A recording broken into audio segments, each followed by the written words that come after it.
Okay, class. Today we have our oral recitation. Okay, Stephen, stand up. What are the characteristic personal pronouns? Sir?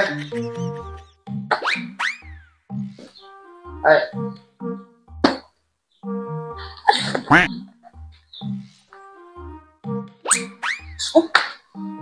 Ako answer kini personal pronouns, three persons. Unya. Anong mga katubag? Tagam ka piso, tulo-tulo po si Kati mo. Tama po ng answer. Baka nag-study, no? Di ba nag-ingon ko sa inyo nga mag-oral tagaon? Ikaw, Miss Kati, unsa man imong kita-kita diha sa iya? Sa nag-cheat mong duha? Unsa man nakay-crush sa iya? Duha niyo siya? Stand up. Tindog! Di kasabot. Di mo manglikod ha, o dili mo humana tong klase. Ugma. Ayaw na mo pagtapad. Taga, may buyab pa.